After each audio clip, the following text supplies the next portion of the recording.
Fight Night on DAZN, brought to you by that prize guy. Welcome to Beyond the Bell, a review of the fantastic night we've had here in Derby.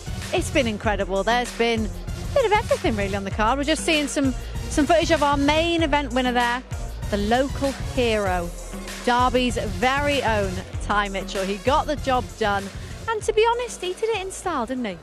Looked easy, right? That last round, Gabriel Rosado came alive, started connecting on some shots, but Ty Mitchell did exactly what Ty Mitchell does. Too quick, too loose, and tonight just too good, Wade. Yeah, I mean, Ty knew this about himself. We kind of knew it about him as well, but he needed to prove it to the grand stage that he is on a level akin to a Ben Whitaker, who he called out after the fight, and on a level that Gabriel Rosado hasn't seen in a very long time. This was a dominant performance from start to finish for Ty Mitchell. Were you surprised at just how dominant he was in there? No. You go into fight week and you know things potentially that you've seen, but you don't know how it'll play out necessarily. But just watching him in there, it's the same thing we saw in the Sean Hemphill fight. We saw a twitchy, fast, rangy guy that got a little tired toward the end of that fight. That was a 10-rounder. When they told me it was going to be 6 rounds, I went, okay, here we go. This is going to be, I don't want to say easy work, but it's going to be Ty's fight to lose. Well, let's take a look at the story of the fight and just how it did go down. The dimension for me coming into this was Ramadan, right? Rumbling during Ramadan, how that's going to take away at you, maybe your speed, maybe your stamina. But he got Tyson Fury, Kell Brook's old nutritionist, and Ty looked the best he's ever looked. Wade, the left hand, he had Gabe walking right into it. He couldn't miss with it, and he was so twitchy, so fast. He even took some of Gabe's best shots. He was like, you can't punch. At the end of the first round, he was like, told his dad, this guy can't punch. And that was all she wrote. Once he didn't get any respect from Ty Mitchell, Gabe Rosado was pretty much done from that moment on. This was high-level technique with violence in the left hand. He's so awkward with it. He throws it from his hip. He throws it from the piston kind of chamber. And from everything he showed tonight, I know he's still got a little bit more. This wasn't the best you've seen of Ty Mitchell. This was during Ramadan. This is him fasting every day for the last month. I think he's got so much more in the tank. So what is next for him then? What would you like to see next from Ty Mitchell? I'd love that Ben Whitaker fight. I think that's a great duel. Stylistically, it'd be fun. Honestly, it could turn into just a dance-off with both guys taunting at each other. And the taunts will happen, but they're both very violent. And, we're getting into an era in boxing where you don't have to avoid these fights until one guy has a belt. I mean, Ty has 2 Misfits belts, but we don't need world championship level before we get 2 high-level prospects in there. I think Eddie is kind of echoed the same stuff with Matchroom. I know Mams wants to make it happen. I think they absolutely could do this, and it would be a fantastic fight for the UK boxing base. Yeah, and Derby, it's putting Derby on the map, isn't it?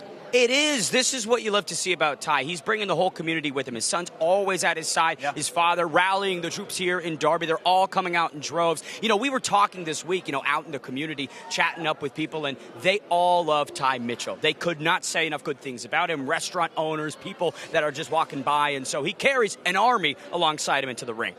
What about then Gabe Rosado? What is next for him? He's 40 years old. We've just seen him in there. A clear defeat.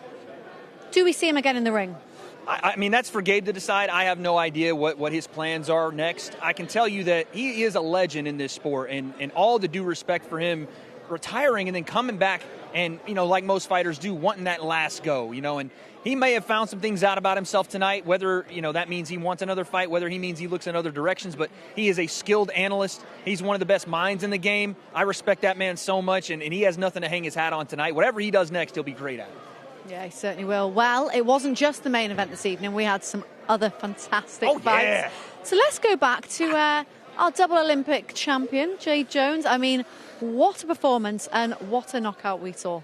She said coming into this week that she'd never thrown a single punch, but boy, We're not sure. I don't know if I We're not believe sure. that. Ain't Talk no about way. power from the double Olympic gold medalist. Jade Jones, just range was too good.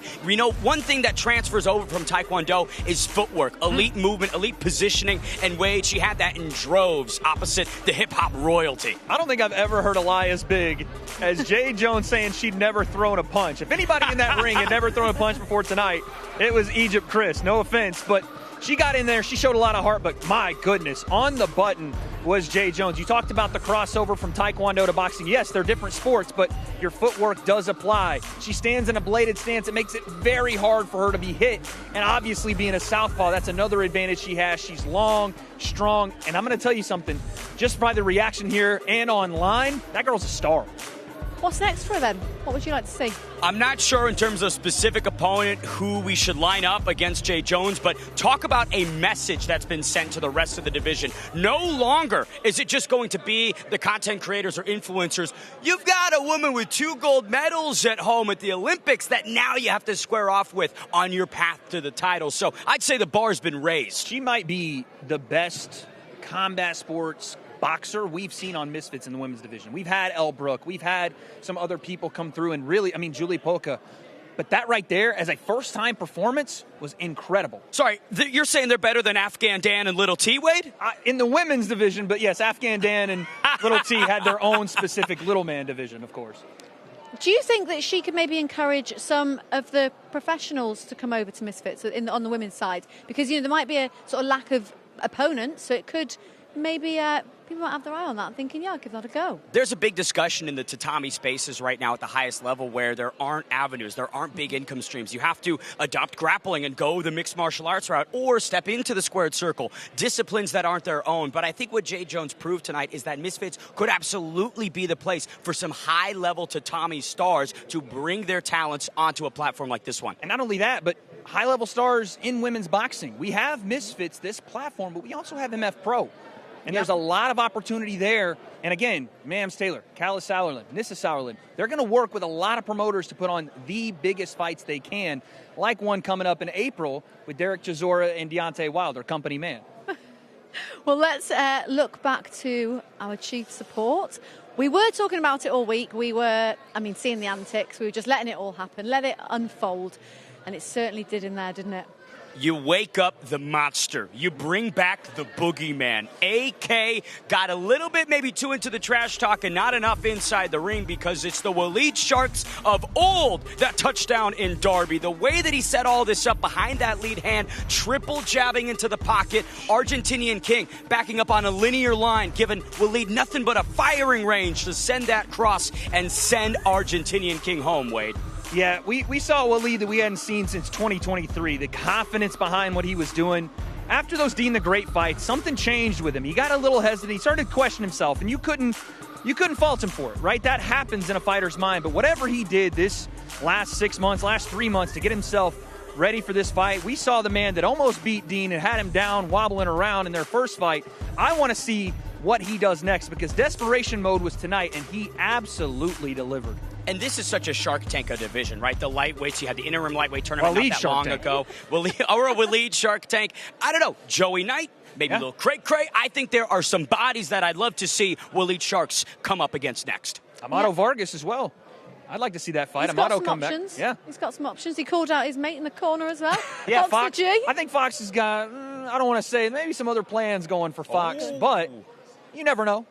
Get a couple fights, and then Waleed could be right back there. Well, we are going to talk about the heavyweights that we saw.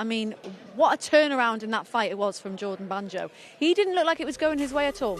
No, and that is the Tempo Art specialty. He drags you into this style of fight that completely favors him. Nothing but banging action from the shorter stature Tempo Arts. But Jordan Banjo's improvements on full display, not just with his patented durability, but this firepower that he brought ultimately gets it done, Wade. Yeah, Jordan will go back and look at this fight and be like, what was I doing in those first 2 rounds? Because he let Tempo Arts walk right in the front door. He didn't even try to close it. He left it open. The breeze was going.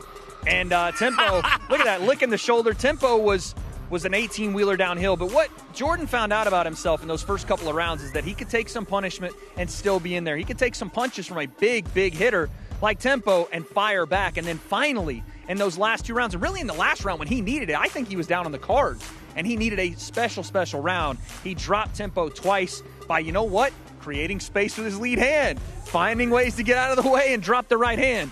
That was big-time stuff from Jordan Banjo. Yeah, fantastic work from Jordan Banjo. But there's so much still to come. Here's a reminder of what is coming your way on DAZN. Saturday, March the 14th, Jazzy Dickens defends his WBA super featherweight title against Anthony Cacace over in Dublin. Later that night, we head to America as Arnold Barboza Jr. and Kenneth Sims headline a stacked Golden Boy card in California. Friday, March the 20th, Misfits Pro action from Belfast as Mick Conlon defends his WBC belt against the American Kevin Walsh. And Sunday, March the 22nd, Darren Till's Guerrilla Promotions returns with a prize fighter tournament. So much to come. And there we have it, just seeing there's the belts from our main event. And is he coming up? There he is coming up the stairs, doing his interviews, doing his media obligations. That's what we like to see. But he'll be happy. He'll be proud. He's done it in front of his home fans. And overall, what a fantastic night we've seen here in Derby. As always, well done to both of you. Fantastic work as always. And the commentary team as well. Thank you for joining us. That is all from here in Derby. But make sure you join us for the next one. Good night.